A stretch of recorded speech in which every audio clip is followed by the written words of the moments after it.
ಆಕಾಶವಾಣಿ ಮಂಗಳೂರು.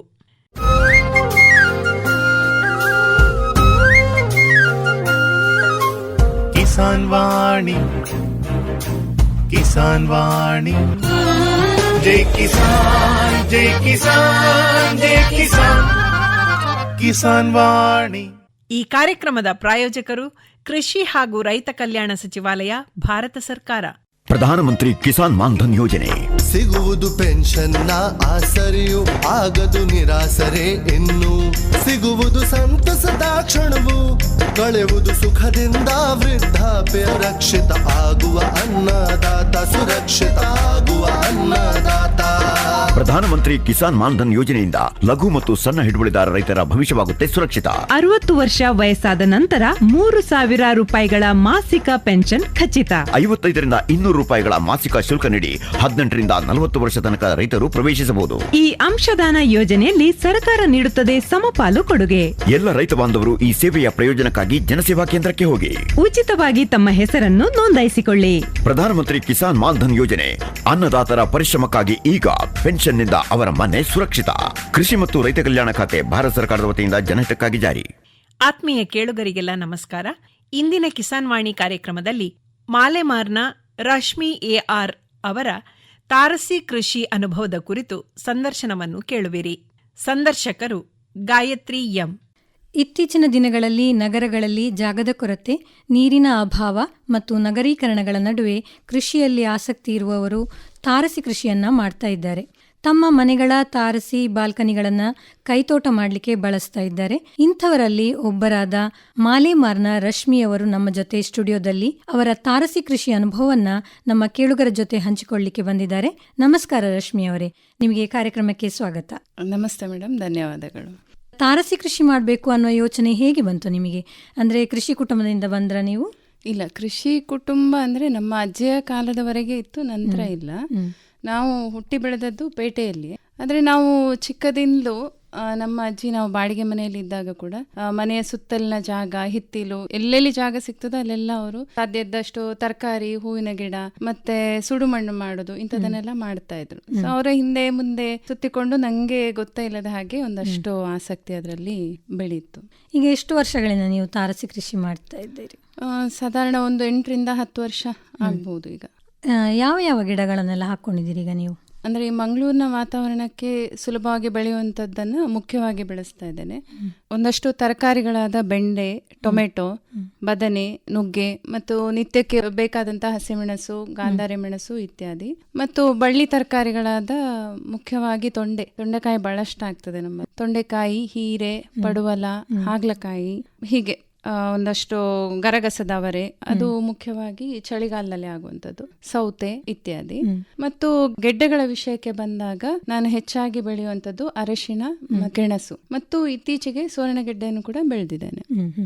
ಈಗ ನೀವು ಮೊದಲಿಗೆ ತಾರಸಿ ಕೃಷಿ ಮಾಡಬೇಕು ಅಂತ ಅಂದ್ಕೊಂಡಾಗ ಯಾವ ರೀತಿ ನೀವು ಮೊದಲು ತಯಾರಿಗಳನ್ನ ಮಾಡ್ಕೊಂಡ್ರಿ? ತಾರಸಿ ಕೃಷಿಗೆ ಮುಖ್ಯವಾಗಿ ನಾವು ನೋಡಬೇಕಾದದ್ದು ಒಂದು ನೀರಿನ ವ್ಯವಸ್ಥೆ, ಮತ್ತೆ ಅತಿಯಾದ ಭಾರ ಬೀಳಬಾರದು, ಮತ್ತೊಂದು ನೀರು ಚೆನ್ನಾಗಿ ಹರಿದು ಹೋಗಬೇಕು. ಅದಕ್ಕೆ ತಕ್ಕದಾಗಿ ಆದಷ್ಟು ಹಗುರವಾದಂಥ ಚಟ್ಟಿ ವ್ಯವಸ್ಥೆಗಳು ಮತ್ತು ಮಣ್ಣನ್ನು ಜಾಸ್ತಿ ಉಪಯೋಗಿಸೋ ಬದಲು ಅದಕ್ಕೆ ಆಲ್ಟರ್ನೇಟ್ ಕೊಕೊಪೀಟನ್ನು ಜಾಸ್ತಿಯಾಗಿ ಉಪಯೋಗಿಸುವಂಥದ್ದು, ಮತ್ತು ಈ ಭಾರ ಡಿಸ್ಟ್ರಿಬ್ಯೂಷನ್ ತಾರಸಿಯಲ್ಲಿ ಹೇಗೆ ಆಗಬೇಕು ಅಂಥದ್ದನ್ನು ಮುಖ್ಯವಾಗಿ ನೋಡಿಕೊಂಡು ಮಾಡಿರುವಂಥದ್ದು.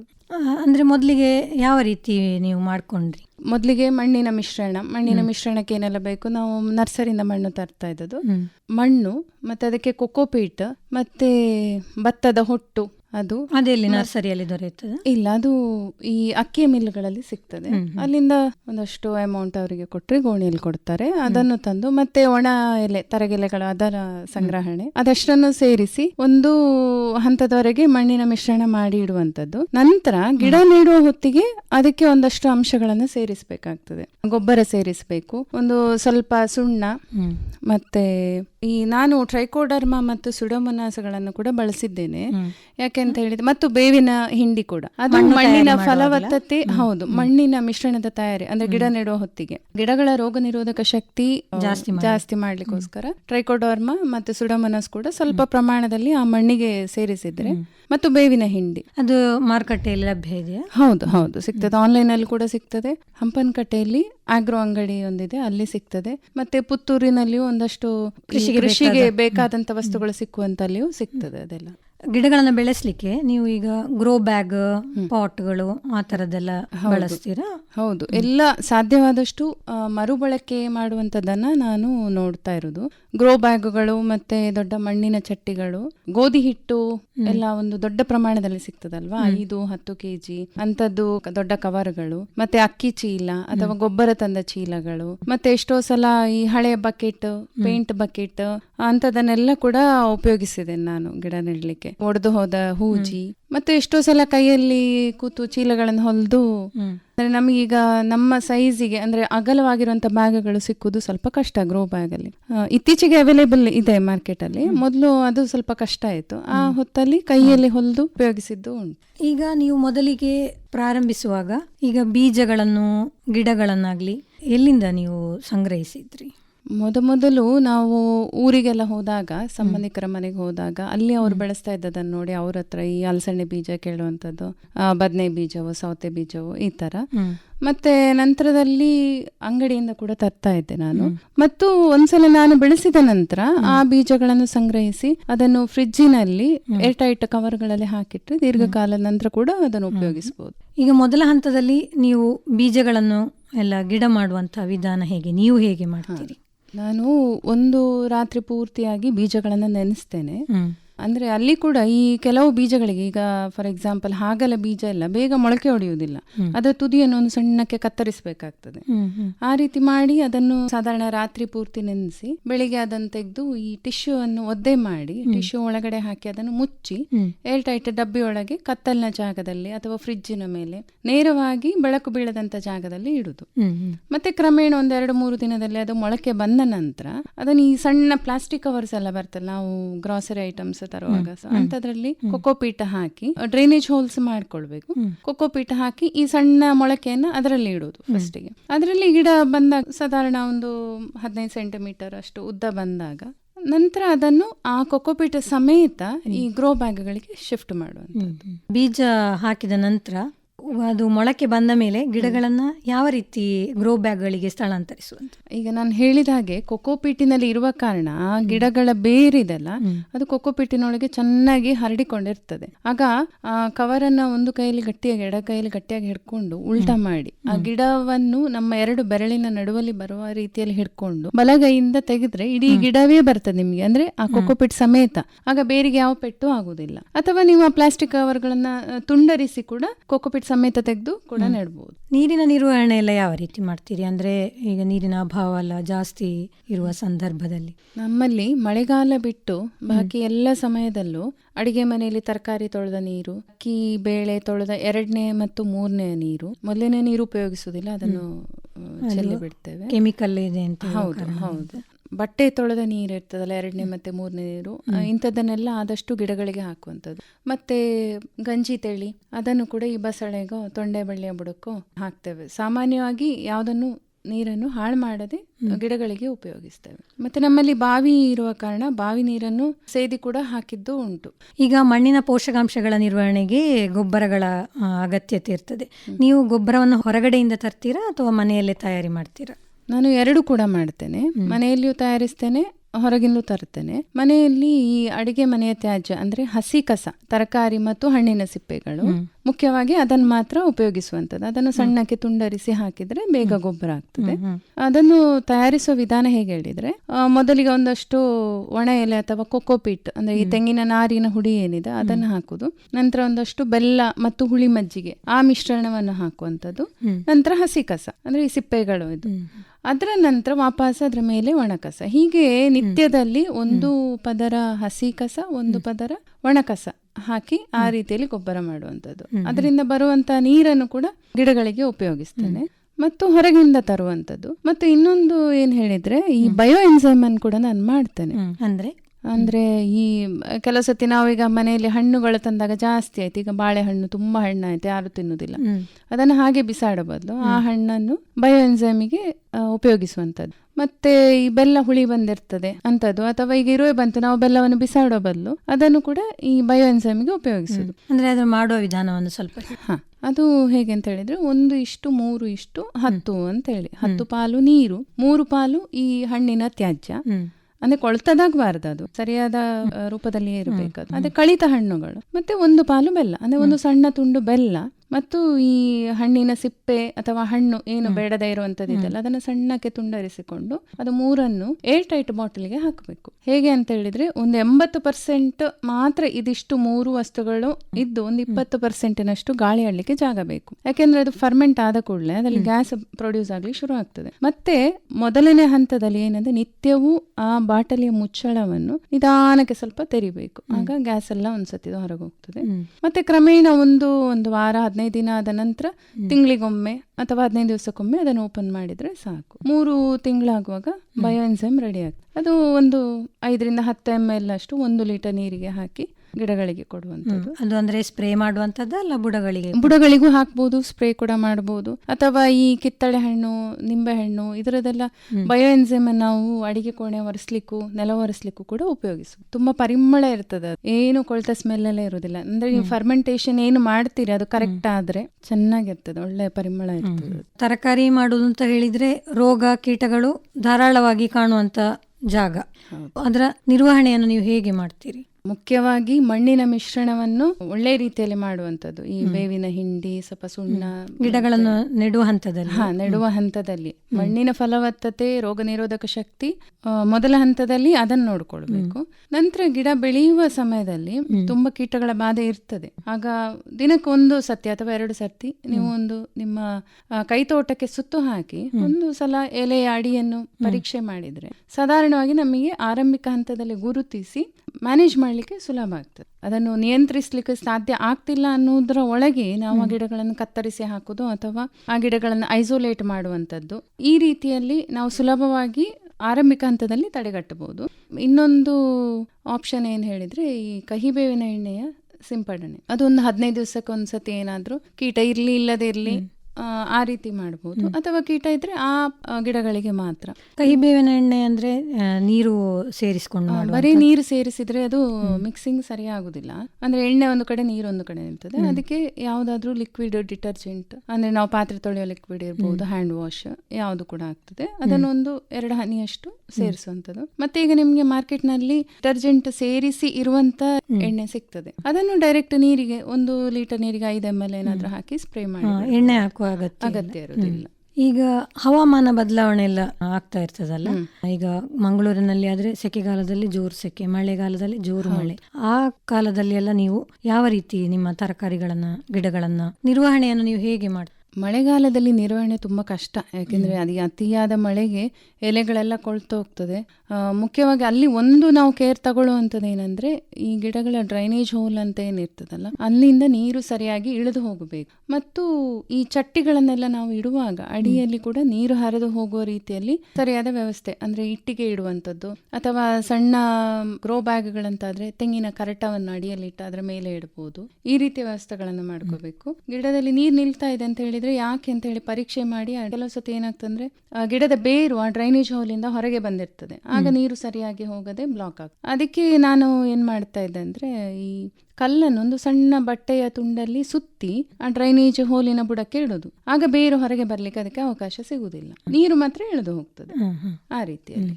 ಆಮೇಲೆ ಬೇಸಿಗೆಯಲ್ಲಿ ಮುಖ್ಯವಾಗಿ ನಮಗೆ ನೀರಿನ ಸಮಸ್ಯೆ, ಅದು ಕೂಡ ತಾರಸಿಗೆ ನೀರು ಉಣಿಸುವುದು ಸ್ವಲ್ಪ ಕಷ್ಟವೇ. ಆಗ ಕೆಲವು ವಿಧಾನಗಳನ್ನ ಬಳಸ್ತೇನೆ. ಏನ್ ಹೇಳಿದ್ರೆ, ಒಂದು ಮಲ್ಚಿಂಗ್, ಗಿಡದ ಬುಡ ಬಿಡಿಸಿ ಅದಕ್ಕೆ ಒಂದಷ್ಟು ಒಣ ಎಲೆ ಅಥವಾ ಕೊಕೋಪೀಟ್ ಅಥವಾ ಈ ತೆಂಗಿನ ನಾರು ಬರ್ತದಲ್ಲ, ಮರೆ ನಾರು, ಅದನ್ನು ಕೂಡ ಇಡಬಹುದು. ಏನು ಇಲ್ಲದಿದ್ರೆ ಹಳೆಯ ಸೆಣಬಿನ ಗೋಣಿ ಇದೆಲ್ಲ, ಅದನ್ನು ದಪ್ಪಕ್ಕೆ ಅದರ ಸುತ್ತ ಹೊದಿಸಿ ಇಡಬಹುದು. ಮತ್ತೆ ಇನ್ನೊಂದು ಏನ್ ಮಾಡ್ತಾ ಇದೆ ಅಂದ್ರೆ, ಈ ಹಳೆಯ ಪ್ಲಾಸ್ಟಿಕ್ ಬಾಟ್ಲಿಗಳಲ್ಲಿ ನೀರು ತುಂಬಿ ಅದಕ್ಕೊಂದು ದಪ್ಪದ ಹಗ್ಗವನ್ನು ಇಳಿಬಿಡುದು, ಹತ್ತಿ ಬಟ್ಟೆದಾಗಬೇಕದು. ಅದು ಒಂದು ತುದಿ ಬಾಟಲಿಯ ಒಳಗೆ ಇರ್ತದೆ, ಒಂದು ತುದಿ ಗಿಡದ ಬುಡಕ್ಕೆ, ಆಗ ನೀರು ಹನಿ ಹನಿಯಾಗಿ ಡ್ರಿಪ್ ಇರಿಗೇಷನ್ ಹೌದು, ಆ ರೀತಿಯಲ್ಲಿ ಗಿಡಕ್ಕೆ ನೀರು ಹನಿ ಹನಿಯಾಗಿ ಸಿಗ್ತಾ ಇರ್ತದೆ. ಈಗ ನೀವು ಬಳ್ಳಿ ತರಕಾರಿಗಳನ್ನೆಲ್ಲ ಮಾಡ್ತೀರಿ ಅಂತ ಹೇಳಿದ್ರಿ. ಹೌದು. ಅಂದ್ರೆ ತೊಂಡೆ ಆಗ್ಲಿ, ಚೀನಿಕಾಯಿ, ಇದೆಲ್ಲ ತರದ ಗಿಡಗಳನ್ನು ನೀವು ನೆಡ್ತೀರಿ. ಈಗ ತೊಂಡೆ ಗಿಡವನ್ನು ನೆಡುವಾಗ ನೀವು ಯಾವ ರೀತಿ ಅದನ್ನು ನಿಮ್ಮ ತಾರಸಿಯಲ್ಲಿ ಮಾಡ್ಕೊಂಡಿದ್ದೀರಿ? ತೊಂಡೆಯ ಬುಡವನ್ನು ನೆಲದಲ್ಲಿ ನೆಟ್ಟು ಮತ್ತೆ ಕ್ರಮೇಣ ಬಳ್ಳಿಯನ್ನು ತಾರಸಿಗೆ ಹಬ್ಬಿಸಿರುವಂತದ್ದು. ಬೇರೆ ಬೇರೆ ಹಗ್ಗ ಎಲ್ಲ ಕೆಳಗೆ ಇಳಿಬಿಟ್ಟು ಸ್ವಲ್ಪ ಅದು ಕಷ್ಟ ಆಯ್ತು. ಯಾಕಂತ ಹೇಳಿದ್ರೆ ತೊಂಡೆ ಬಳ್ಳಿ ಯಾವಾಗ್ಲೂ ಅಷ್ಟೇ ಎತ್ತರ ಹೋಗ್ಲಿಕ್ಕೆ ಹೇಳುದಿಲ್ಲ. ಚಪ್ಪರ ಎಲ್ಲ ಇದ್ರೆ ಚೆನ್ನಾಗಿ ಅಗಲಕ್ಕೆ ಹಬ್ಬುತ್ತದೆ. ನಾವು ಮೇಲೆ ಹಬ್ಬಿಸಿ ನಂತರ ಅದಕ್ಕೆ ಚಪ್ಪರವನ್ನು ಕೊಟ್ಟಿರೋದು. ನೆಡುವ ಹಂತದಲ್ಲಿ ಮತ್ತದೇ ಮಣ್ಣಿನ ಮಿಶ್ರಣ ಚೆನ್ನಾಗಿರ್ಬೇಕು. ಯಾಕೆ ಅಂತ ಹೇಳಿದ್ರೆ ಮಣ್ಣು ಹಗುರವಾಗಿದ್ದಷ್ಟು, ನುಸುಳಾಗಿದ್ದಷ್ಟು ಬೇರು ಚೆನ್ನಾಗಿ ಹೋಗ್ಲಿಕ್ಕೆ ಅನುಕೂಲ ಆಗ್ತದೆ ಮತ್ತು ಗಿಡಗಳಿಗೆ ಒಳ್ಳೆ ಪೋಷಕಾಂಶ ಬೇರಿಂದ ಸಿಗ್ತದೆ. ಮುಖ್ಯವಾಗಿ ಅಷ್ಟೇ. ಮತ್ತೆ ಅನುಕೂಲ ಆದಾಗ ಅದಕ್ಕೆ ಗೊಬ್ಬರಗಳು ಕೊಡುವಂಥದ್ದು. ಮತ್ತು ಇನ್ನೊಂದೇನಂದ್ರೆ ಈ ಕಹಿಬೇವಿನ ಸಿಂಪಡಣೆ ಏನಾಗ ಹೇಳಿದಲ್ಲ, ಅದು ತೊಂಡೆ ಮತ್ತು ನುಗ್ಗೆಗೆ ಆಗುದಿಲ್ಲ. ಅದು ಎಲೆ ಹಳದಿಯಾಗಿ ಉದುರಿ ಹೋಗ್ತದೆ. ಹಾಗಾಗಿ ಯಾವಾಗ್ಲೂ ಈ ಸಿಂಪಡಣೆ ಮಾಡೋ ಮೊದಲು ಒಂದು ಪ್ಯಾಚ್ ಟೆಸ್ಟ್ ಅಂತ ಹೇಳಿ ನಾವು ಮಾಡಿ ನೋಡ್ಬೇಕು. ಯಾವುದೇ ಗಿಡಗಳಿಗೂ. ಸಾಮಾನ್ಯವಾಗಿ ಉಳಿದ ಗಿಡಗಳಿಗೆ ನಾನು ಗಮನಿಸಿದ ಹಾಗೆ ಏನು ತೊಂದರೆ ಆಗ್ಲಿಲ್ಲ, ಅದಷ್ಟು ಸಾಕಾಗ್ತದೆ. ಮತ್ತೆ ಇದಕ್ಕೆ ಆಗ ನಾವು ಆಲ್ಟರ್ನೇಟ್ ಅಂದ್ರೆ 3G ಮಿಕ್ಸ್ ಅಂತ ಹೇಳಿ ಹೇಳ್ತೇವೆ. ಜಿಂಜರ್, ಗಾರ್ಲಿಕ್, ಗ್ರೀನ್ ಚಿಲ್ಲಿ ಅಂತ ಹೇಳಿ ಆ ಮೂರನ್ನು ಸೇರಿಸಿ ಅದರ ಸಿಂಪಡಣೆ ಕೂಡ ಮಾಡಬಹುದು ಕೀಟಗಳ ಬಾಧೆಗೆ. ಮಾಡುವಂತ ಕ್ರಮ ಹೇಗೆ? ಮೂರನ್ನು ಮಿಕ್ಸ್ ಮಾಡಿ ಮಿಕ್ಸಿಯಲ್ಲಿ ಚೆನ್ನಾಗಿ ಕಡಿದು ಸೋಸಿಕೊಂಡು ಅದಕ್ಕೊಂದಷ್ಟು ನೀರು ಸೇರಿಸಬೇಕು. ಮತ್ತೆ ಅದನ್ನ ಮಾಮೂಲಾಗಿ ಗಿಡಗಳ ಎಲೆಯ ಅಡಿಯ ಭಾಗಕ್ಕೆ ಸ್ಪ್ರೇ ಮಾಡುವಂತದ್ದು. ಅದಕ್ಕೆ ಬೇರೇನು ಹಾಕುವಂತ ಅವಶ್ಯಕತೆ ಇಲ್ಲ. ಅದಕ್ಕೆ ಎಣ್ಣೆ, ಸೋಪು ಯಾವುದು ಬೇಕಾಗಿಲ್ಲ. ಅಂದ್ರೆ ಮಾಡಿದ ತಕ್ಷಣ ಅದನ್ನು ಸಿಂಪಡಿಸುವಂತದ್ದ ಅಲ್ಲ? ಫರ್ಮೆಂಟೇಶನ್ ಬೇಕಾಗಿಲ್ಲ. ಅದು ಇಟ್ರು ಕೂಡ ತೊಂದರೆ ಇಲ್ಲ. ಅಂದ್ರೆ ಅದನ್ನು ನೀರು ಸೇರಿಸಿಕೊಂಡು. ಹೌದು. ಈಗ ತೊಂಡೆ ಗಿಡ ನೀವು ಪ್ರತಿ ವರ್ಷ ಅದನ್ನು ಪುನಃ ನೆಡುವ ಅವಶ್ಯಕತೆ ಬರ್ತದ? ನಾನು ಇಷ್ಟವರೆಗೆ ಪುನಃ ಅಂತ ನೆಟ್ಟದಿಲ್ಲ. ಹೊಸ ಬಳ್ಳಿಗಳನ್ನು ನೆಟ್ಟಿದ್ದೇನೆ. ಹಳೆಯ ಬುಡವನ್ನು ಕಡಿಯುವ ಕ್ರಮ ಇಲ್ಲ. ಗೆಲ್ಲುಗಳನ್ನು ಮಾತ್ರ ನಾನು ಸ್ವಲ್ಪ ಅಲ್ಲಲ್ಲಿ ಸವರಿ ಬಿಡುದು ಅಷ್ಟೇ. ಎಷ್ಟು ವರ್ಷದ ಗಿಡ ಈಗ ನಮ್ಮಲ್ಲಿ? ಹೆಚ್ಚು ಕಮ್ಮಿ ಒಂದು 8 ರಿಂದ 9 ವರ್ಷ ಆಗ್ಬಹುದು ಆ ಬಳ್ಳಿಗೆ. ಸರಾಸರಿ ಎಷ್ಟು ತೊಂಡೆಕಾಯಿಯನ್ನು ತೆಗಿತಾ ಇದ್ದೀರಿ? ಕಳೆದ ವರ್ಷ ಎಲ್ಲ ನನಗೆ ದಿನಕ್ಕೆ 1 kg ಅಷ್ಟೆಲ್ಲ ಸಿಕ್ಕಿದ್ದು ಉಂಟು. ಬೇರೆ ಬಳ್ಳಿ ತರಕಾರಿಗಳು ಅದನ್ನೆಲ್ಲ ಯಾವ ರೀತಿ ನೀವು ನೆಡ್ತೀರಿ? ಬಸಳೆ ತುಂಬಾ ಸುಲಭ ಅಂತ ಹೇಳ್ಬಹುದು ಇಲ್ಲಿಯ ವಾತಾವರಣಕ್ಕೆ. ಅದಕ್ಕೆ ಮುಖ್ಯವಾಗಿ ಬೇಕಾಗುದು ಕಡಲೆ ಹಿಂಡಿಯನ್ನು ನೆನೆಸಿ 1-2 ರಿಂದ 3 ದಿನ ಕೊಳಸಿ ಅದಕ್ಕೆ ಹಾಕುದು. ಅಥವಾ ಮನೆಯಲ್ಲಿ ಈಗ ಏನಾದ್ರು ಧಾನ್ಯಗಳು ತಂದದಿದ್ರೆ, ಹುಳ ಹಿಡಿದ ಧಾನ್ಯಗಳು ಇದ್ರೆ ಅದನ್ನು ಕೂಡ ನೆನೆಸಿ ಮಿಕ್ಸಿಯಲ್ಲಿ ಚೆನ್ನಾಗಿ ಸಣ್ಣಕ್ಕೆ ಕಡಿದು ಅದನ್ನು ಕೂಡ ಫರ್ಮೆಂಟ್ ಆಗ್ಲಿಕ್ಕೆ ಇಡುದು 1-2 ದಿನ. ನಂತರ ಬಸಳೆಗೆ ಹಾಕುದು. ಅಥವಾ ಈ ಕಡಲೆ ಹಿಟ್ಟು, ಏನಾದ್ರೂ ಹಿಟ್ಟುಗಳು, ಹುಳ ಹಿಡಿದ ಹಿಟ್ಟುಗಳು ಇದ್ರೆ ಅದನ್ನು ಕೂಡ ಗಿಡಕ್ಕೆ ಹಾಕುವಂತದ್ದು. ನೀರಲ್ಲಿ ಕದಡಿಸಿ ಅದನ್ನು ಕೊಳಿಸ್ಲಿಕ್ಕೆ ಬಿಟ್ಟು ಗಿಡಕ್ಕೆ ಹಾಕುದು. ಅದರ ದಂಟಿನಲ್ಲಿ ಹುಳಗಳೆಲ್ಲ ಬಂದು ಕೂತ್ಕೊಳ್ತದಲ್ಲ, ಅಂದ್ರೆ ಬಸಳೆಯನ್ನು ಹಾಳು ಮಾಡಿ. ಹೌದು. ಅದಕ್ಕೆಲ್ಲ ಏನಾದ್ರೂ ನಿರ್ವಹಣೆ ಮಾಡ್ತೀರಾ ನೀವು? ಯಾವ ರೀತಿ? ನನಗೆ ಬಸಳೆಗೆ ಹುಳದ ಬಾಧೆ ತುಂಬಾ ಕಮ್ಮಿ. ಇತ್ತೀಚೆಗೆ ಈ ವರ್ಷ ನಾನು ಸ್ವಲ್ಪ ನನಗೆ ಬಿಳಿ ಹೇನುಗಳನ್ನು ಕಂಡಿದ್ದೇನೆ. ಅದಕ್ಕೆ ಸಾಮಾನ್ಯವಾಗಿ ನಾನು ಗಿಡದ ಸುತ್ತು ರೌಂಡ್ಸಿಗೆ ಹೋದಾಗ್ಲೇ ಅದನ್ನೆಲ್ಲ ಕೈಯಲ್ಲಿ ತೆಗಿತೇನೆ. ಇಲ್ಲಾಂದ್ರೆ ಒಂದು ಹಳೆ ಟೂತ್ ಬ್ರಷ್ ಅಥವಾ ತೆಂಗಿನ ನಾರ ಏನಾದಿದ್ರೆ ಅದರಲ್ಲಿ ತೆಗಿತೇನೆ. ಮತ್ತೆ ಯಾವಾಗಾದ್ರೂ ಒಂದ್ಸತಿ ಕಹಿಬೇವಿನ ಎಣ್ಣೆಯಿಂದ ಸ್ಪ್ರೇ ಮಾಡುವಂತ. ನೀವು ಬಸಳೆಯನ್ನು ಪಾಟ್ಗಳಲ್ಲಿ ಹಾಕೊಂಡಿದ್ದೀರಾ ಅಲ್ಲ ದೊಡ್ಡ ಗ್ರೋ ಬ್ಯಾಗ್ಗಳಲ್ಲಿ? ಪಾಟ್ಗಳಲ್ಲಿ ಇದೆ. ಮತ್ತು ಅಕ್ಕಿ ಚೀಲ ಮತ್ತು ಗೋಧಿ ಹಿಟ್ಟಿನ ಚೀಲ, ದೊಡ್ಡ ಚೀಲ ಅಂತದ್ರಲ್ಲಿ ಕೂಡ ಹಾಕಿದ್ದೇನೆ. ಬಕೆಟ್ ಅಲ್ಲಿ ಕೂಡ ಹಾಕಿದ್ದೇನೆ. ಅದಕ್ಕೆ ಆಧಾರಕ್ಕೆ ಏನು ಮಾಡ್ಕೊಂಡಿದ್ದೀರಿ? ಅಂದ್ರೆ ಬಸಳೆ ಅದು ಚಪ್ಪರದಲ್ಲಿ ಆಗುವಂತದ್ದಲ್ಲ? ಸಾಮಾನ್ಯವಾಗಿ ಮೆಸ್ಕಾಂನವರು ಗಿಡ ಕಡಿತಾರೆ ನೋಡಿ, ಅಂತ ಈ ಸಾಲು ಮರಗಳನ್ನೆಲ್ಲ ಕಡಿತಾರಲ್ಲ ರೋಡ್ ಸೈಡ್ ಅಲ್ಲಿ, ಅಂತ ಗೆಲ್ಲುಗಳನ್ನ ಸಂಗ್ರಹಿಸಿ ಇಟ್ಟುಕೊಳ್ಳುದು ಮತ್ತು ಅದನ್ನೇ ಆಧಾರವಾಗಿ ಬಳ್ಳಿಗಳಿಗೆ ಉಪಯೋಗಿಸುದು. ಚಳಿಗಾಲದಲ್ಲಿ ನೀವು ಗರಗಸೆ ಅವರೇ ಬೆಳಿತೀರಿ ಅಂತ ಹೇಳಿದ್ರಿ. ಅದು ಯಾವ ರೀತಿ ಬೆಳೆಯುವಂತದ್ದು ನೀವು? ಅಂದ್ರೆ ಚಪ್ಪರದಲ್ಲಿ ಮಾಡಿ? ಅದಕ್ಕೂ ಕೂಡ ಚಪ್ಪರ ಇಲ್ಲ ನನ್ನ ಹತ್ರ. ನಾನು ಇದೇ ವಿಧಾನವನ್ನು ಬಳಸ್ತೇನೆ. ಏನ್ ಹೇಳಿದ್ರೆ, ಎಗೆಯಾಗಿ ಬಂದಿರುವಂತ ಗೆಲ್ಲುಗಳಿರ್ತಲ್ಲ, ಅದು ತುಂಬಾ ಉಪಯೋಗ ಆಗ್ತದೆ. ಕಡೆಗೆ ಏನು ಇಲ್ಲದಿದ್ರೆ ಹಗ್ಗಗಳನ್ನು ಕಟ್ಟುವಂತದ್ದು. ತೆಂಗಿನ ನಾರಿನ ಹಗ್ಗ ಸಿಗ್ತದಲ್ಲ, ಅದನ್ನು ಕಟ್ಟಿ ಕ್ರಾಸ್ ಆಗಿ ಕಟ್ಟಿ ಅದನ್ನು ಆಧಾರಕ್ಕೆ ಕೊಡುವಂತದ್ದು. ಆ ರೀತಿಯಾಗಿ ಕೂಡ ಬೆಳೆಸಿದ್ದೇನೆ ನಾನು. ಸೋರೆಕಾಯಿ, ಚೀನಿಕಾಯಿ ಅದನ್ನೆಲ್ಲ ಗೋಣಿ ಚೀಲಗಳಲ್ಲಿ ಬೆಳೆಸ್ತೀರಾ? ಹೌದು. ಗ್ರೋ ಬ್ಯಾಗ್ ಅಥವಾ ಈ ಗೊಬ್ಬರದ ಗೋಣಿ ಚೀಲ 25 kg ಆಗ್ತದಲ್ಲ ಅದರಲ್ಲಿ. ಚೀನಿಕಾಯಿಗೆ ಅಥವಾ ಸೋರೆಕಾಯಿಗೆಲ್ಲ ಇದು ಪರಾಗಸ್ಪರ್ಶ ಮಾಡಿದ್ರೆ ಕಾಯಿಗಳಾಗುವಂಥದ್ದು ಅಂತ ಹೇಳ್ತಾರೆ. ಈಗ ನಿಮ್ಮಲ್ಲಿ ಅದು ಯಾವ ರೀತಿ ನೀವು ಮಾಡ್ತೀರಿ? ಅಂದ್ರೆ ಈಗ ನೀವು ಗದ್ದೆಗಳಲ್ಲೆಲ್ಲ ಬೆಳೆಯುವಾಗ ತುಂಬಾ ಬಳ್ಳಿಗಳೇ ಇರ್ತದಲ್ಲ, ನಮ್ಮ ಕೃತಕವಾಗಿ ಪರಾಗಸ್ಪರ್ಶದ ಅಗತ್ಯತೆ ಸಾಮಾನ್ಯ ಇರುವುದಿಲ್ಲ. ಒಂದು ಬಳ್ಳಿಯಲ್ಲಾದ್ರೂ ಒಂದು ಬಳ್ಳಿಯಲ್ಲಿ ಹೆಣ್ಣು ಗಂಡು ಹೂಗಳೇ ಇರ್ತದೆ. ಈಗ ನಮ್ಮಲ್ಲಿ 1-2 ಗಿಡಗಳಾದಾಗ ಸ್ವಲ್ಪ ಕಷ್ಟ, ಅಂದ್ರೆ ಪರಾಗಸ್ಪರ್ಶ ಆಗ್ತದೆ ಅಂತ ಹೇಳುವ ಗ್ಯಾರಂಟಿ ಇರುವುದಿಲ್ಲ ನಮಗೆ. ಹೂಗಳ ಅರಳುವಿಕೆ ಕಡಿಮೆ. ಹೌದು, ಮತ್ತೆ ಅಲ್ಲಿ ಪಾಲಿನೇಷನ್ ಆಗ್ತದೆ ಅನ್ನುವ ಗ್ಯಾರಂಟಿ ಇರುವುದಿಲ್ಲ. ಹಾಗಾಗಿ ಏನ್ ಮಾಡ್ತೇವೆ ಅಂತ ಹೇಳಿದ್ರೆ, ಗಂಡು ಹೆಣ್ಣು ಇದ್ದ ದಿನ ಏನ್ ಮಾಡ್ತೇವೆ, ನಾವೇ ಕೈಯಿಂದಲೇ ಗಂಡು ಹೂವನ್ನ ತಕೊಂಡು ಹೋಗಿ ಅದನ್ನು ಹೆಣ್ಣು ಹೂವಿನ ಇದಕ್ಕೆ ಮುಟ್ಟಿಸಿ ಪರಾಗಸ್ಪರ್ಶ ಮಾಡೋದು. ನಂತರ ಸಾಮಾನ್ಯವಾಗಿ ಏನಂದ್ರೆ ಹಾಗೆ ಬಿಟ್ರೆ ಅದಕ್ಕೆ ಫ್ರೂಟ್ ಫ್ಲೈಸ್ ಎಲ್ಲ ಬಂದು ಕೂತ್ಕೊಂಡು ಅದನ್ನ ಹಾಳು ಮಾಡ್ತದೆ. ಹಾಗಾಗಿ ಅದರ ಮಾರನೇ ದಿನವೇ ಅಥವಾ ಈಗ ಬೆಳಿಗ್ಗೆ ಪರಾಗಸ್ಪರ್ಶ ಆಯ್ತಂದ್ರೆ ರಾತ್ರಿಯಲ್ಲಿಯೇ ಅದಕ್ಕೆ ಒಂದು ಕವರ್ ಅನ್ನು ಕಟ್ಟುವಂಥದ್ದು, ಪೇಪರ್ ಅನ್ನು ಮುಚ್ಚುವಂಥದ್ದನ್ನ ಮಾಡೋದು. ಆಗ ನೀವು ಗೆಣಸು ಬೆಳೆಸ್ತೀರಿ ಅಂತ ಹೇಳಿದ್ರಿ. ಹೌದು. ಇದು ಯಾವ ರೀತಿ ನೀವು ಬೆಳೆಸುವಂಥದ್ದು? ನಾನು ಕ್ಯಾರೆಟ್ ಗೆಣಸನ್ನ ಮುಖ್ಯವಾಗಿ ಬೆಳೆಸ್ತಾ ಇರೋದು. ಯಾಕೆಂತ ಹೇಳಿದ್ರೆ ಅದು 3 ತಿಂಗಳಲ್ಲಿ ನಿಮಗೆ ಫಲ ಸಿಗ್ತದೆ. ಅದರಲ್ಲಿ ಪ್ರತಿ 3 ತಿಂಗಳಿಗೊಂದ್ಸತಿ ನೀವು ಬುಡ ತೆಗಿಬಹುದು. ಎಷ್ಟು ಬುಡ ಹಾಕೊಂಡಿದ್ದೀರಿ ನೀವು? ಮೊದ್ಲಿಗೆ ಒಂದು 5-6 ಇತ್ತು, ಈಗ ಸ್ವಲ್ಪ ಕಮ್ಮಿ ಮಾಡಿದ್ದೇನೆ. 3 ಬುಡ ಇದೆ ಈ ಸತಿಗೆ. ಎಲ್ಲ ಕೂಡ ಪೇಂಟ್ ಬಕೆಟ್ ಅಲ್ಲಿ ಹಾಕಿದ್ದೇನೆ. ತುಂಬಾ ಸುಲಭ ಅದನ್ನ ಬೆಳೆಸ್ಲಿಕ್ಕೆ. ಹೊಸ ಗೆಲ್ಲುಗಳು ಬಂದಾಗ ಅದನ್ನೆಲ್ಲ ಅದರ ಬುಡಕ್ಕೆ ಸೇರಿಸಿ ಮಣ್ಣು ಹಾಕ್ತಾ ಇರಬೇಕು, ಮತ್ತು ಆಗಾಗ ಗೊಬ್ಬರ. ಆಗ ಏನಾಗ್ತದೆ ಹೇಳಿದ್ರೆ, ಗಿಡ ಅದು ಎಲ್ಲೆಲ್ಲಿ ನೀವು ಮಣ್ಣು ಸೇರಿಸ್ತೀರಲ್ಲ ಬುಡವನ್ನು, ಅಲ್ಲಿ ಅದು ಪುನಃ ಅದ ಗೆಣಸಾಗ್ಲಿಕ್ಕೆ ಶುರು ಆಗ್ತದೆ. ಮತ್ತೆ ನೀವು ಲೆಕ್ಕ ಇಟ್ರೆ ಪ್ರತಿ 3 ತಿಂಗಳಿಗೊಂದ್ಸತಿ ತೆಗಿಬಹುದು ಅದನ್ನು. 3 ತಿಂಗಳಿಗೊಮ್ಮೆ ನೀವು ಅದನ್ನು? ಹೌದು, ನಾನು ಮಾಡ್ತಾನೆ ಇರ್ತೇನೆ ಅದನ್ನು. ತುಂಬಾ ಸುಲಭವಾಗಿ ಸಿಗ್ತದೆ. ಒಂದು ಇದರಲ್ಲಿ ಎಷ್ಟು ನಿಮಗೆ ಗೆಣಸು ತೆಗಿತೀರಿ? ಕಳೆದ ಸಲ ಒಂದು 3 kg ಅಷ್ಟು ಎಲ್ಲ ಸಿಕ್ಕಿದೆ. ಅದರ ಸೊಪ್ಪು ಕೂಡ ಬಳಕೆ ಆಗ್ತದೆ. ಹೌದು, ಚಿಗುರು ಕೂಡ ಪದಾರ್ಥಕ್ಕೆ ಅಡುಗೆಗೆ ಉಪಯೋಗಿಸುವಂತದ್ದು. ಅಲಸಂಡೆ ಕೂಡ ನೀವು ಬೆಳೆಸ್ತೀರಲ್ಲ? ಹೌದು. ಎಷ್ಟು ಗಿಡಗಳನ್ನು ಹಾಕೊಂಡಿದ್ದೀರಿ? ಅಲಸಂಡೆ ಒಂದು 10-12, ಸಾಧಾರಣ ಎಲ್ಲ ಕೂಡ 10-12 ಗಿಡಗಳು, ಅಂದ್ರೆ ಅಲಸಂಡೆ, ಬೆಂಡೆ ಇಂಥದೆಲ್ಲ. ಆಗ ನಮಗೆ ನಿತ್ಯಕ್ಕೆ ಸಾಕಾಗ್ತದೆ. ಅಲಸಂಡೆಗೆ ಬಾಕಿ ಎಲ್ಲ ಈ ಹೇನುಗಳು ಇದನ್ನೆಲ್ಲ ಹೇಗಾದ್ರೂ ನಿರ್ವಹಣೆ ಮಾಡಬಹುದು. ಅದಕ್ಕೆ ಮುಖ್ಯವಾಗಿ ತೊಂದರೆ ಕೊಡುವಂತದ್ದು ರಸ ಹೀರುವ ಕೀಟ, ಬಂಬುಚಿ ಅಂತ ಹೇಳುವಂತದ್ದು. ಬಂಬುಚಿ ಬಂದ್ರೆ ನಿರ್ವಹಣೆ ತುಂಬಾ ಕಷ್ಟ. ಯಾಕೆಂತ ಹೇಳಿದ್ರೆ ನೀವು ಅದನ್ನ ಕೈಯಲ್ಲಿ ಹಿಡಿಲಿಕ್ಕೂ ಆಗುದಿಲ್ಲ, ಮತ್ತೆ ಸ್ಪ್ರೇಗೆ ಕೂಡ ಬಗ್ಗುದಿಲ್ಲ ಅದು. ಆಗ ಏನ್ ಮಾಡ್ಬೇಕಾಗ್ತದೆ ಹೇಳಿದ್ರೆ, ಈ ನಾವು ಕೈಗೆ ಗ್ಲೌಸ್ ಏನಾದ್ರೂ ಹಾಕೊಂಡು ಅದನ್ನ ನಾವು ಕೈಯಲ್ಲಿ ಹಿಡಿದು ಕೊಲ್ಬೇಕಾಗ್ತದೆ, ಅಥವಾ ಯಾವ್ದ್ರಲ್ಲಾದ್ರೂ ಬಡ್ದು ಕೊಲ್ಬೇಕಾಗ್ತದೆ. ಅದು ಚುಚ್ಚುತ್ತದೆ ಕೈಗೆ. ಅದನ್ನು ಈಗ ಮಾಸ್ಕಿಟೋ ಬ್ಯಾಟ್ ಅಂತೆಲ್ಲ ಅದಕ್ಕೂ ಆಗ್ತದೆ ಕಷ್ಟ. ಯಾಕೇಳಿದ್ರೆ ಅದು ಕೂಡಲೇ ಎಲ್ಲ ಹಾರುವ ಕಾರಣ, ಮತ್ತೆ ನಮಗೆ ಬರಿಗಲ್ಲಿ ಅದನ್ನು ಹಿಡಿಲಿಕ್ಕೆ ಆಗುದಿಲ್ಲ. ಮಸ್ಕಿಟೋ ಬ್ಯಾಟ್ ಅನ್ನು ಕೂಡ ಉಪಯೋಗಿಸಬಹುದು. ಈ ಅಲಸಂಡೆಗೆ ಈ ಬಂಬುಚ್ಚಿ ಅಂತದ್ದು ಒಂದು ಕಾಟ ಆದ್ರೆ, ಇನ್ನೊಂದು ರೀತಿಯಲ್ಲಿ ಅಲಸಂಡೆ ಚೆನ್ನಾಗಿ ಬೆಳೆಯೋ ಹೊತ್ತಿಗೆ ಈ ಗಿಳಿಗಳು ಬಂದು ಅದನ್ನ ತಿಂದು ಹೋಗುದು. ಅವು ಬರೇ ಅಲಸಂಡೆಯನ್ನು ತಿಂದ್ರೆ ಪರವಾಗಿಲ್ಲ, ಅವುಗಳು ಏನ್ ಮಾಡ್ತವೆ ಅಂದ್ರೆ ಬಂದು ಕುಣಿಯುವ ರಭಸಕ್ಕೆ ಬಳ್ಳಿಗಳು ಮತ್ತೆ ಎಳೆ ಮಿಡಿಗಳೆಲ್ಲ ಬಿದ್ದೋಗ್ತದೆ, ಹಾಳಾಗ್ತಾ ಇತ್ತು. ಅದಕ್ಕೆ ಏನ್ ಮಾಡುದು ಅಂತ ಆಲೋಚನೆ ಮಾಡಿ ಕಡೆಗೆ ಅದರ ಮೇಲಿಂದ ನೆಟ್ಟ ರೀತಿಯಲ್ಲಿ ತೆಂಗಿನ ನಾರಿನ ಹಗ್ಗವನ್ನು ಕ್ರಾಸ್ ಆಗಿ ಎಲ್ಲ ಕಡೆಯಲ್ಲಿ ಕಟ್ಟಿಕೊಂಡು ಹೋದೆ. ಅಂದ್ರೆ ಪಕ್ಷಿಗಳಿಗೆ ಡೈರೆಕ್ಟ್ ಆಗಿ ಬಂದು ಗಿಡಕ್ಕೆ ಕೂತ್ಕೊಳ್ಳಿಕ್ಕೆ ಆಗದ ಹಾಗೆ. ಮತ್ತೆ ಒಂದಷ್ಟು ಬಣ್ಣದ ಪ್ಲಾಸ್ಟಿಕ್ಗಳು, ಈ ಪಾರ್ಸೆಲ್ ಅಲ್ಲಿ ಬರುವಂತ ಅಲ್ಯೂಮಿನಿಯಂ ಶೀಟ್ಗಳು, ಅದನ್ನೆಲ್ಲ ನೇತು ಹಾಕಿದೆ.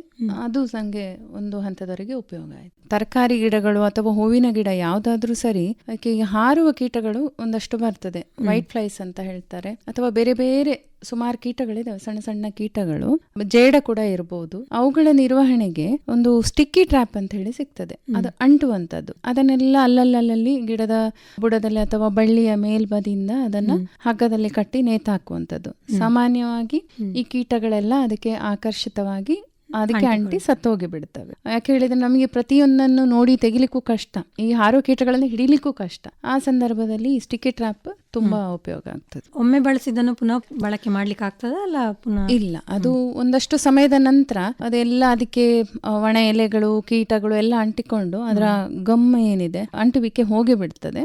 ಮತ್ತೆ ನೀವು ನಂತರ ಮತ್ತೆ ವಾಪಸ್ಸು ಹೊಸದನ್ನ ಹಾಕ್ಬೇಕಾಗ್ತದೆ. ಸಾಮಾನ್ಯವಾಗಿ ಈ ಗಿಡಗಳಿಗೆ ಒಂದು ಗಿಡದಿಂದ ಇನ್ನೊಂದು ಗಿಡಕ್ಕೆ ರೋಗ ಹರಡ್ಲಿಕ್ಕೆ ಕಾರಣ ಆಗುದು ಇರುವೆ. ಈ ಕೀಟಗಳು ಮತ್ತು ಇರುವೆ ನಡುವೆ ಒಂದು ಮ್ಯೂಚುವಲ್ ಅಂಡರ್ಸ್ಟ್ಯಾಂಡಿಂಗ್ ಅಂತ ಹೇಳಿ ಉಂಟು. ಈ ಕೀಟಗಳು ಏನ್ ಮಾಡ್ತದೆ, ಈ ಮೈಟ್ಸ್, ಅಫಿಡ್ಸ್ ಅಂತೆಲ್ಲ ಏನೇನು ಕೀಟಗಳಿವೆಲ್ಲ, ಅವು ಒಂದು ರೀತಿಯ ಸಿಹಿಯ ದ್ರವ್ಯವನ್ನು ಇರುವೆಗಳಿಗೆ ಕೊಡುತ್ತದೆ. ಅದಕ್ಕೆ ಬದಲಾಗಿ ಈ ಇರುವೆಗಳು ಈ ಕೀಟಗಳನ್ನ ಒಂದು ಜಾಗದಿಂದ ಇನ್ನೊಂದು ಜಾಗಕ್ಕೆ ಕರ್ಕೊಂಡು ಹೋಗುವಂತದ್ದು, ಆ ಜಾಗವನ್ನು ಸ್ವಚ್ಛವಾಗಿ ಇಡುವಂತದ್ದು, ಈ ಎಕ್ಸ್ಟ್ರಾ ಸಿಹಿ ಏನು ಬರ್ತದಲ್ಲ ಆಗ ಬೇರೆ ಕೀಟಗಳು ಅದಕ್ಕೆ ಆಕರ್ಷಣೆ ಆಗದ ಹಾಗೆ, ಪ್ಯಾರಾಸೈಟ್ಸ್ ಅಂತದಲ್ಲ ಆಕರ್ಷಣೆ ಆಗದ ಹಾಗೆ ಇವುಗಳು ಆ ರಸವನ್ನು ಹೀರಿ ಏರಿಯಾವನ್ನು ಸ್ವಚ್ಛ ಮಾಡಿ ಇಡುವಂತದ್ದು. ಈ ರೀತಿಯಲ್ಲಿ ಕೀಟಗಳ ಮತ್ತೆ ಇರುವೆಯ ನಡುವೆ ಮ್ಯೂಚುವಲ್ ಅಂಡರ್ಸ್ಟ್ಯಾಂಡಿಂಗ್ ಅಲ್ಲಿ ಹೋಗ್ತದೆ. ಆಮೇಲೆ ಸಾಮಾನ್ಯವಾಗಿ ಈ ಸಣ್ಣ ಗಿಡಗಳು ನಾವು ಆಗ ಮಾತಾಡಿದ ಹಾಗೆ ಬೀಜದ ನಂತರ ಮೊಳಕೆಯ ನಂತರದ ಸಮಯದಲ್ಲಿ ಬಸವನ ಹುಳದ ಕಾಟ ತುಂಬಾ ಇರ್ತದೆ. ರಾತ್ರಿ ಬೆಳಗಾಗೋದ್ರೊಳಗೆ ಗಿಡದಲ್ಲಿ ಒಂದು ಎಲೆ ಕೂಡ ಇಲ್ಲದ ಹಾಗೆ ತಿಂದು ಮುಗಿಸ್ತದೆ. ಆಗ ಕೆಲವು ಜಾಗ್ರತೆ ನಾವು ಮಾಡಿಕೊಳ್ಬೇಕು. ಏನಂತ ಹೇಳಿದ್ರೆ, ಒಂದು ಆ ಗಿಡಗಳನ್ನು ಇಟ್ಟ ಜಾಗದಲ್ಲಿ ಅಥವಾ ನೆಡುವ ಹಂತದಲ್ಲಿ ರಾತ್ರಿ ಹೊತ್ತು ಹೋಗಿ ಗಿಡದ ಬುಡ ಎಲ್ಲ ಒಂದ್ಸತಿ ನೋಡಿ ಆ ಬಸವನ ಹುಳ ಇದ್ರೆಲ್ಲ ತೆಗೆದು ಹಾಕುವಂಥದ್ದು. ಯಾಕೆ ಹೇಳಿದ್ರೆ ಆ ರಾತ್ರಿ ಹೊತ್ತಲ್ಲಿ ಮರಿಗಳೆಲ್ಲ ಜಾಸ್ತಿ ಇರ್ತದೆ. ಅಥವಾ ನೀವು ಇನ್ನೊಂದು ಏನ್ ಮಾಡ್ಬೋದು ಹೇಳಿದ್ರೆ, ಈ ಕ್ಯಾಬೇಜ್ ಅಥವಾ ಕಾಲಿಫ್ಲವರ್ ಏನಿರ್ತದೆ ಅದರ ಎಲೆಗಳನ್ನು ಅಲ್ಲಲ್ಲಿ ಹಾಕಿದ್ರೆ ಅದಕ್ಕೆ ಆಕರ್ಷಿತವಾಗಿ ಬಸವನ ಹುಳ ಬರ್ತದೆ. ಆಗ ಒಟ್ಟಿಗೆ ತೆಗೆದು ಉಪ್ಪಿಗೆ ಹಾಕ್ಬೋದು ಅಥವಾ ಬೂದಿಗೆ ಹಾಕ್ಬೋದು. ಮತ್ತು ಈ ಮೊಳಕೆ ಒಡೆಯುವ ಸಂದರ್ಭದಲ್ಲಿ ಹೇಗೆ ನಾನು ಮ್ಯಾನೇಜ್ ಮಾಡ್ತಾ ಇದ್ದೆ ಹೇಳಿದ್ರೆ, ಸಣ್ಣ ಸಣ್ಣ ಈ ಕರಟದಲ್ಲಿಯೋ ಇಲ್ಲದ ಸಣ್ಣ ಪ್ಲಾಸ್ಟಿಕ್ ಕವರ್ಗಳಲ್ಲಿ ಹಾಕಿರುವಂತದನ್ನ ತಂದು ನಮ್ಮ ಸಿಟ್ ಔಟ್ ಅಥವಾ ಬಾಲ್ಕನಿಯಲ್ಲಿ ಇಟ್ಟುಕೊಂಡು ಅದಕ್ಕೆ ಈ ಟ್ರಾನ್ಸ್ಪರೆಂಟ್ ಕವರ್ಗಳನ್ನ ಮುಚ್ಚುವಂಥದ್ದು. ಆ ಪ್ಲಾಸ್ಟಿಕ್ ಕವರ್ಗಳಿಗೆ ಸಣ್ಣ ತೂತಗಳನ್ನ ಮಾಡಬೇಕು ಗಾಳಿ ಆಡ್ಲಿಕ್ಕೆ. ಮತ್ತೆ ಬೆಳಗಿನ ಜಾವ ಪುನಃ ಕವರ್ ತೆಗೆದು ಬಿಸಿಲಿಗೆ ಇಡುವಂಥದ್ದು. ಈ ರೀತಿ ಎಲ್ಲ ಮಾಡಿ ನಿತ್ಯ ಮಾಡಿ ಆ ಗಿಡಗಳನ್ನು ಉಳಿಸ್ಕೊಂಡು ಮತ್ತೆ ದೊಡ್ಡ ಗ್ರೋ ಬ್ಯಾಗ್ಗಳಿಗೆ ಹಾಕುವಂತ. ಈ ಕೀಟಗಳ ನಿರ್ವಹಣೆ ಅಂತ ಹೇಳುವಂಥದ್ದು ತುಂಬಾ ಶ್ರಮದ ಕೆಲಸ. ಹೌದು ಹೌದು ಹೌದು. ಈಗ ಸೊಪ್ಪು ತರಕಾರಿಗಳಿಗೆ ಬಂದ್ರೆ ನೀವು ಯಾವುದೆಲ್ಲ ಸೊಪ್ಪು ತರಕಾರಿಗಳನ್ನ ಮಾಡ್ತೀರಿ, ಎಲ್ಲಿ ಹೇಗೆ ಮಾಡ್ಕೊಳ್ತೀರಿ? ಸೊಪ್ಪು ತರಕಾರಿಗಳು ಮುಖ್ಯವಾಗಿ ಹರಿವೆಯಲ್ಲಿ ಒಂದು 3-4 ಬಗೆ ಬೆಳೆಸಿದ್ದೇನೆ. ಕೆಂಪು ಮತ್ತೆ ಸುಂದರಿ ಹರಿವೆ, ಹಸಿರಿದು, ಬಿಳಿದು, ಹೀಗೆ ಬೇರೆ ಬೇರೆ ರೀತಿಯಲ್ಲಿ. ಒಂದು ರೀತಿ ನೋಡಿದ್ರೆ ಹರಿವೆ ಬೆಳೆಸೋದು ಸುಲಭ, ಆದ್ರೆ ಅದನ್ನು ಬೀಜ ಹಾಕೋ ಸಂದರ್ಭದಲ್ಲಿ ನಮಗೆ ಒಂದು ದೊಡ್ಡ ಸಮಸ್ಯೆ ಹೇಳಿದ್ರೆ ಇರುವೆಗಳದ್ದು. ಬೀಜಗಳನ್ನೆಲ್ಲ ಇರುವೆ ತಿಂತದೆ. ಅದಕ್ಕೆ ಒಂದು ಉಪಾಯ ಏನ್ ಹೇಳಿದ್ರೆ, ಈ ಬೀಜಗಳನ್ನ ಒಂದು ಕರಟದಲ್ಲಿ ಸ್ವಲ್ಪ ಸೀಮೆ ಎಣ್ಣೆ ತಕೊಂಡು ಬೀಜವನ್ನು ಅದರಲ್ಲಿ ಒಂದ್ಸತಿ ಮುಳುಗಿಸಿ ಮಣ್ಣಲ್ಲಿ ಹಾಕುದು. ಆಗ ಇರುವೆ ಬರುವುದಿಲ್ಲ ಅದಕ್ಕೆ, ಆ ಸೀಮೆಣ್ಣೆಯ ಸ್ಮೆಲ್ಲಿಗೆ.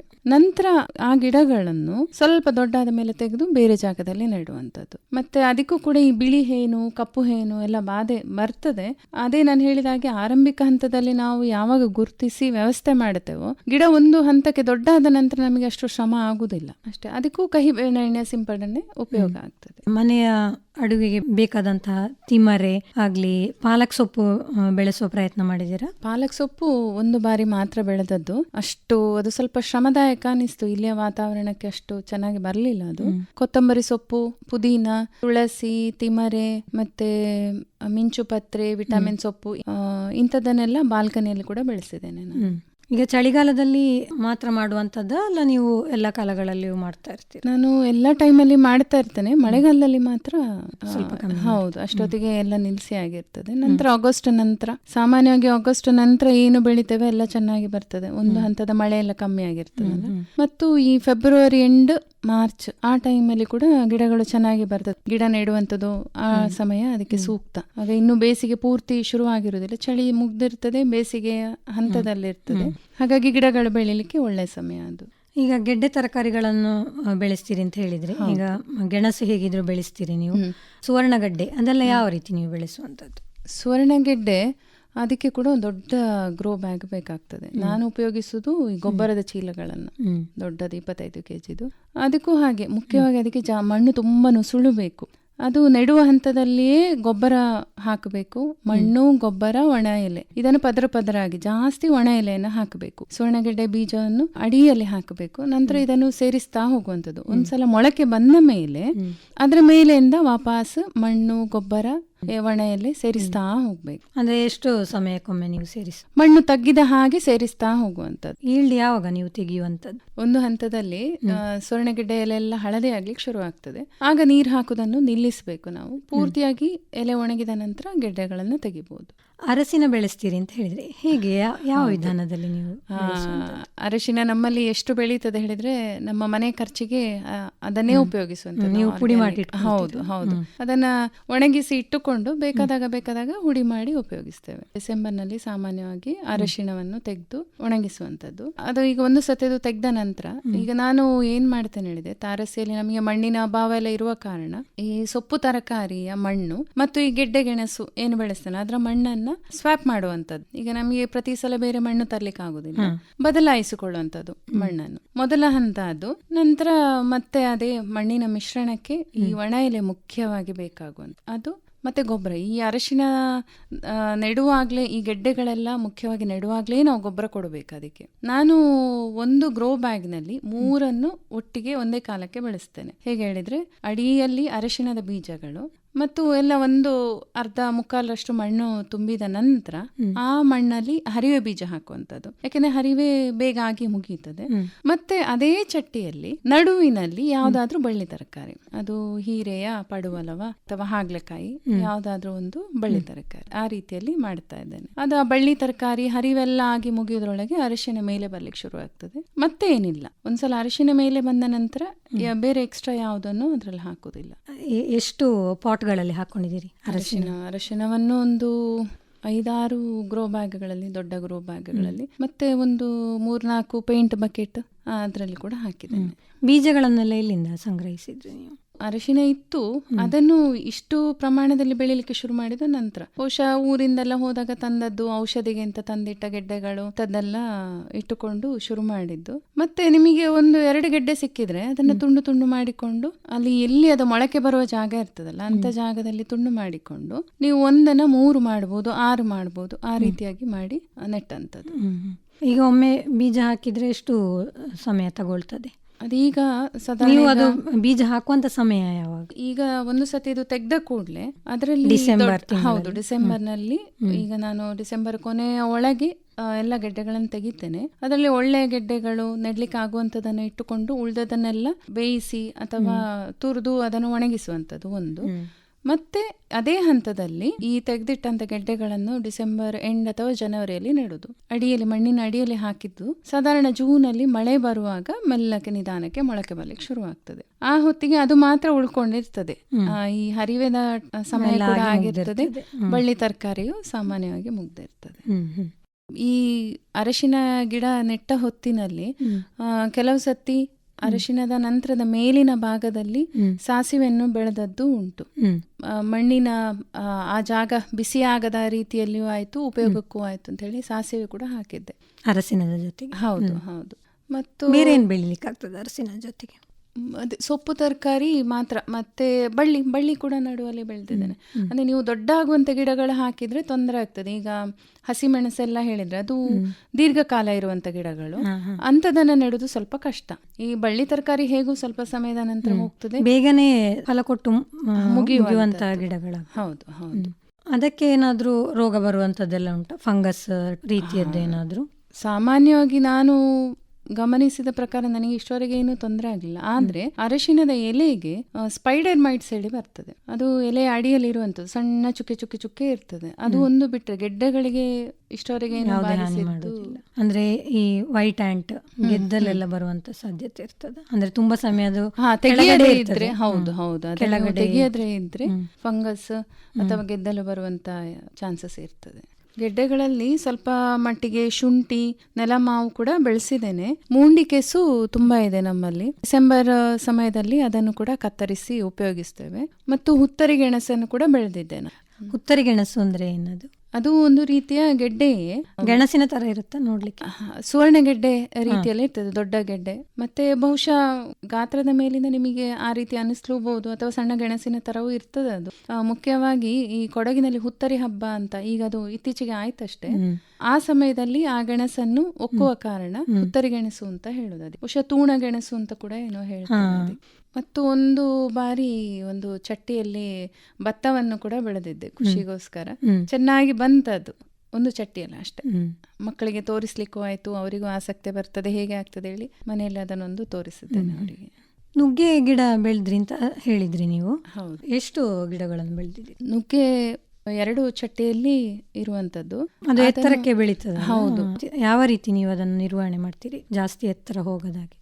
ನುಗ್ಗೆ ಗಿಡವನ್ನು ಕೂಡ ನಾವು ಆಗಾಗ ಕತ್ತರಿಸ್ತಾ ಇರಬೇಕು. ಆಗ ಅದಕ್ಕೆ ನೋಡ್ಸ್ ಅಂತ ಏನು ಹೇಳ್ತೇವಲ್ಲ, ಆ ಜಾಗದಿಂದ ಹೊಸ ಚಿಗುರು ಬರ್ಲಿಕ್ಕೆ ಶುರು ಆಗ್ತದೆ. ಅದನ್ನ ಜಾಸ್ತಿ ಎತ್ತರಕ್ಕೆ ಹೋಗ್ಲಿಕ್ಕೂ ಬಿಡುವುದಿಲ್ಲ. ಆಗಾಗ ಅದು ನುಗ್ಗೆ ಎಲೆಯನ್ನು ತೆಗಿತಾ ಇರ್ತೇನೆ, ಮನೆಯಲ್ಲಿ ಉಪಯೋಗಿಸ್ತಾ ಇರ್ತೇವೆ ಅದನ್ನು. ಒಂದು ಸತಿ ಬೆಳಿಗ್ಗೆ ಎದ್ದು ಕೈತೋಟಕ್ಕೆ ಸುತ್ತು ಹಾಕಿದ್ರೆ ಬಾಯಿ ಆಡಿಸ್ಲಿಕ್ಕೆ ಸುಮಾರು ವಸ್ತುಗಳು ಸಿಗ್ತದೆ.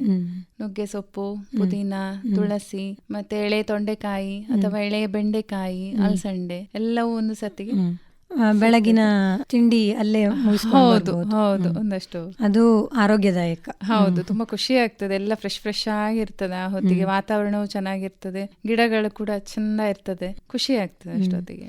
ಹಣ್ಣಿನ ಗಿಡಗಳನ್ನ ಏನಾದ್ರೂ ಬೆಳೆಸುವ ಪ್ರಯತ್ನ ಮಾಡಿದ್ದೀರಾ? ಹಣ್ಣಿನ ಗಿಡಗಳು ನಾನು ಬೆಳೆದದ್ದು ಎರಡು. ಒಂದು ಕಂಬಳಿ ಹಣ್ಣು ಅಥವಾ ಮಲ್ಬೇರಿ ಅಂತ ಏನ್ ಹೇಳ್ತೇವೆ ಅದು, ಮತ್ತೊಂದು ಪ್ಯಾಷನ್ ಫ್ರೂಟ್ ಕೂಡ ಚೆನ್ನಾಗಿ ಬಂತು. ಅದು ಕೂಡ ಕಂಬಳಿ ಹಣ್ಣು, ಅದರ ನಿರ್ವಹಣೆ ಹೇಗೆ ಹೇಳಿದ್ರೆ, ನೀವು ಆಗಾಗ ಗಿಡವನ್ನು ಕತ್ತರಿಸಬೇಕು, ಬುಡ ಬಿಡಿಸಿ ಗೊಬ್ಬರ ಕೊಡಬೇಕು. ಆಗ ಕೂಡಲೇ ನಿಮಗೆ ನೆಕ್ಸ್ಟ್ ಚಿಗುರು ಬರುವಾಗಲೇ ಅದರಲ್ಲಿ ಹೂವಾಗಿ ಹಣ್ಣು ಬಂದಾಗ್ತದೆ. ಅದೇ ಕಂಬಳಿ ಹಣ್ಣಿನ ಗಿಡವನ್ನು ನೆಲದಲ್ಲಿ ನೆಟ್ಟಾಗ ಅಷ್ಟು ಬೇಗ ಫಲ ಬರುವುದಿಲ್ಲ. ಅದು ಒಂದು ಸಣ್ಣ ಮರದ ರೀತಿಯಲ್ಲಿ ಬೆಳೀತಾ ಹೋಗ್ತದೆ, ಬಿಟ್ರೆ ಫಲ ಕಮ್ಮಿ. ಈಗ ನೀವು ಇಷ್ಟೆಲ್ಲ ತರಕಾರಿಗಳನ್ನ ಬೆಳೀತಾ ಇದ್ದೀರಲ್ಲ, ಮಾರಾಟ ಮಾಡುವಂತ ಪ್ರಯತ್ನ ಮಾಡಿದ್ದೀರಾ? ಇಲ್ಲ, ಮನೆಯ ಖರ್ಚಿಗೆ ಮತ್ತು ಜಾಸ್ತಿ ಇದೆ ಅಂತ ಹೇಳಿದ್ರೆ ಅಕ್ಕಪಕ್ಕದವರಿಗೆ ಹಂಚ್ತೇನೆ. ಅವರು ತುಂಬಾ ಖುಷಿ ಪಡ್ತಾರೆ. ನಮ್ಮಲ್ಲಿ ಹೇಗಿದೆ ಅಂದ್ರೆ, ನಮ್ಮ ಅಕ್ಕಪಕ್ಕದ ಮನೆಯವರೆಲ್ಲ ಏನಾದ್ರೂ ಹಳೆ ಬಕೆಟ್ ಇದ್ರೆ ಅಥವಾ ಪೇಂಟ್ ಬಕೆಟ್ ಇದ್ರೆ ಅಥವಾ ದೊಡ್ಡ ಕಂಟೈನರ್ಸ್ ಏನಿದ್ರೆ ಯಾವ್ದನ್ನು ಬಿಸಾಡುದಿಲ್ಲ, ನಿಂಗೆ ಬೇಕಾ ಗಿಡ ನೆಡ್ ಅಂತ ಹೇಳಿ ತಂದು ಕೊಡ್ತಾರೆ. ಹೌದು ಹೌದು, ತುಂಬಾ ಖುಷಿ ಪಡ್ತಾರೆ. ಈಗ ತಾರಸಿ ಕೃಷಿ ಮಾಡೋದ್ರಿಂದ ನೀವು ಕಂಡುಕೊಂಡಂತ ಅಂಶಗಳು ಯಾವುದು? ಮೊದಲು ಒಂದಷ್ಟು ಏಳು ಬೀಳುಗಳನ್ನ ಕಂಡದ್ದಾಯ್ತು. ಯಾಕೆಂದ್ರೆ ಮಣ್ಣಿನ ಸವಾಲುಗಳು ಜಾಸ್ತಿ ತಾರಸಿ ಕೃಷಿ. ಹೌದು, ಯಾಕೆ ಹೇಳಿದ್ರೆ ಮಣ್ಣಿನ ಮಿಶ್ರಣ ಹೇಗಿರಬೇಕು, ಮತ್ತೆ ಕೀಟ ನಿರ್ವಹಣೆ ಹೇಗೆ, ರೋಗಗಳ ನಿರ್ವಹಣೆ ಹೇಗೆ, ಯಾವ ಟೈಮಲ್ಲಿ ಬೆಳೆಸಬೇಕು, ಹೇಗೆ ಬೆಳೆಸಬೇಕು, ಈ ವಿಷಯಗಳ ಬಗ್ಗೆ ಸರಿಯಾದ ಮಾಹಿತಿ ಇರಲಿಲ್ಲ. ಕ್ರಮೇಣ ಒಂದಷ್ಟು ಪ್ರಯೋಗಗಳನ್ನು ಮಾಡ್ತಾ ಮಾಹಿತಿಗಳನ್ನು ಸಂಗ್ರಹಣೆ ಮಾಡಿ ನನಗೆ ಒಳ್ಳೆ ಸುಧಾರಣೆ ಸಿಕ್ಕಿತ್ತು. ಮತ್ತೆ ಅದರಲ್ಲಿ ಒಂದು ಬಹಳಷ್ಟು ಅನುಭವಗಳು ಸಿಕ್ಕಿತ್ತು. ಚೆನ್ನಾಗಿ ಬೆಳೆಸಲಿಕ್ಕೆ ಸಾಧ್ಯ ಆಯಿತು. ಮತ್ತು ಈ ಗಿಡಗಳ ಜೊತೆಗಿನ ಸಮಯ ಏನಿದೆಲ್ಲ, ಅದು ನಾವು ಮಕ್ಕಳೊಟ್ಟಿಗೆ ಕಳೆದ ಹಾಗೆ. ಈ ಮಕ್ಕಳ ಲಾಲನೆ ಪಾಲನೆ ಹೇಗೆ ಮಾಡ್ತೇವೋ ಅದೇ ರೀತಿ ಇದು. ಟೈಮ್ ಪಾಸ್ ಅಂತ ಹೇಳುದು ಸುಮ್ಮನೆ ಇದು. ನೀವು ಒಂದು ಸತಿ ಗಿಡದ ಜೊತೆಗೆ ಹೋದ್ರೆ ಮತ್ತೆ ಹಿಂದೆ ಬರ್ಲಿಕ್ಕೆ ಮನ್ಸಾಗುದಿಲ್ಲ. ತುಂಬಾ ಖುಷಿ ಸಿಗ್ತದೆ, ಒಳ್ಳೆ ಗಾಳಿ ಸಿಗ್ತದೆ, ಮನಸ್ಸಿಗೆ ಖುಷಿ ಸಿಕ್ಕುತ್ತೆ. ಮತ್ತೆ ಈ ಗಿಡಗಳ ಸಂಪರ್ಕ ಇದೆಲ್ಲ, ಅಲ್ಲಿ ಗಿಡಗಳೊಟ್ಟಿಗೆ ಕಳೆಯುವ ಸಮಯ ಯಾವ ಧ್ಯಾನಕ್ಕೂ ಕಮ್ಮಿ ಇಲ್ಲ. ನಗರಗಳಲ್ಲಿ ತಾರಸಿ ಕೃಷಿ ಮಾಡುವುದು ಸವಾಲಿನ ಕೆಲಸವಾದರೂ ತುಂಬ ಶ್ರದ್ಧೆಯಿಂದ ಪ್ರೀತಿಯಿಂದ ಮಾಡಿದರೆ ಮನೆಗೆ ಬೇಕಾದ ಆರೋಗ್ಯಕರ ತರಕಾರಿಗಳನ್ನು ನಾವು ಪಡ್ಕೊಳ್ಬೋದು ಅಂತ ತಿಳಿಸಿಕೊಟ್ಟಿದ್ದೀರಿ ಮೇಡಮ್. ನೀವು ನಮ್ಮ ಕಾರ್ಯಕ್ರಮದಲ್ಲಿ ಭಾಗವಹಿಸಿದ್ದಕ್ಕಾಗಿ ಧನ್ಯವಾದಗಳು. ನಮಸ್ಕಾರ. ಧನ್ಯವಾದಗಳು. ಇದುವರೆಗೆ ಇಂದಿನ ಕಿಸಾನ್ ವಾಣಿ ಕಾರ್ಯಕ್ರಮದಲ್ಲಿ ಮಾಲೆಮಾರ್ನ ರಶ್ಮಿ AR ಅವರ ತಾರಸಿ ಕೃಷಿ ಅನುಭವ ಕುರಿತು ಸಂದರ್ಶನವನ್ನು ಕೇಳಿದಿರಿ. ಸಂದರ್ಶಿಸಿದವರು ಗಾಯತ್ರಿ ಎಂ. ನಿರ್ದೇಶನ PV ಪ್ರಶಾಂತ್ ಕುಮಾರ್. ಸರ್ವಶ್ರೇಷ್ಠ ರೈತನ ಬಹುಮಾನ ದೊರೆಯುತ್ತದೆ ಹರಿಯಣ್ಣಗೆ. ಇನ್ನು ಎಲ್ಲರಿಗೆ ನಿಮ್ಮ ಸಫಲತೆಯ ಗುಟ್ಟಿನ ಹೇಳಿ. ನನ್ನ ರೈತ ಬಾಂಧವರೇ, ಈಗ ನೀವು ಸಹ ಉತ್ತಮ ಬೆಳೆಯನ್ನು ಬೆಳೆಯಬಹುದು. ಅದು ಹೇಗೆಂದ್ರೆ, ಯಾವಾಗ ಯಾವುದೇ ಸಮಸ್ಯೆ ಬಂದಲ್ಲಿ ತಕ್ಷಣ 1-800-1801-551 ಕರೆ ಮಾಡಿ. ಇದು ಯಾರ ನಂಬರ್ ಅಣ್ಣ? ರೈತರ ಕಾಲ್ ಸೆಂಟರ್ದು. ಇಲ್ಲಿ ಕೃಷಿಯ ಎಲ್ಲಾ ಸಮಸ್ಯೆಗಳಿಗೆ ವಿಶೇಷಜ್ಞರು ಉತ್ತರ ಹೇಳ್ತಾರೆ. ಅಲ್ಲಣ್ಣ, ವಿಶೇಷಜ್ಞರು ಅಲ್ಲಿ ಯಾವಾಗೂ ಕೂತಿರ್ತಾರೇನು? ಕೂತಿರ್ತಾರಣ್ಣ. ವರ್ಷದ 365 ದಿನಾಲೂ ಸಿಗ್ತಾರೆ. ಅದು ಸಹ ಬೆಳಗಿನ ಜಾವ 6ರಿಂದ ರಾತ್ರಿ 10 ಗಂಟೆವರೆಗೂ. ಆದ್ರಣ್ಣ, ಬಳತ್ತಿನವರೆಗೆ ಮಾತಾಡಿದ್ರೆ ದುಡ್ಡು ಹೆಚ್ಚತ್ತಲ್ವಾ? ಯಾವ ಖರ್ಚು ಇಲ್ಲ. ಮೊಬೈಲ್ ಅಥವಾ ಬೇರೆ ಫೋನ್ ನಿಂದ ರೈತರ ಕಾಲ್ ಸೆಂಟರ್ಗೆ ಉಚಿತವಾಗಿ ಕರೆ ಮಾಡಿ. ಸಲಹೆಗೂ ದುಡ್ಡಿಲ್ಲ. ನಿಜವಾಗ್ಲೂ. ರೈತ ಬಾಂಧವರೇ, ಕೃಷಿಯ ಸಮಸ್ಯೆಗಳಿಗಾಗಿ ನಿಮ್ಮ ಭಾಷೆಯಲ್ಲಿ ತಕ್ಷಣವೇ ಪರಿಹಾರವನ್ನು ಪಡೆಯಲು ಭಾರತಾದ್ಯಂತ ಯಾವುದೇ ಫೋನ್ ನಿಂದ ರಾಷ್ಟ್ರೀಯ ಹೆಲ್ಪ್ ಲೈನ್ ನಂಬರ್ 1-800-11800-1551 ಉಚಿತವಾಗಿ ಕರೆ ಮಾಡಿ. ರೈತರ ಗೆಳೆಯ, ರೈತರ ಕಾಲ್ ಸೆಂಟರ್. ಈ ಕಾರ್ಯಕ್ರಮದ ಪ್ರಾಯೋಜಕರು ಕೃಷಿ ಹಾಗೂ ರೈತ ಕಲ್ಯಾಣ ಸಚಿವಾಲಯ, ಭಾರತ ಸರ್ಕಾರ. ಇದು ಇಂದಿನ ಕಿಸಾನ್ ವಾಣಿ ಕಾರ್ಯಕ್ರಮ. ಮುಂದಿನ ಕಾರ್ಯಕ್ರಮದಲ್ಲಿ ಮತ್ತೆ ಭೇಟಿಯಾಗೋಣ. ನಮಸ್ಕಾರ.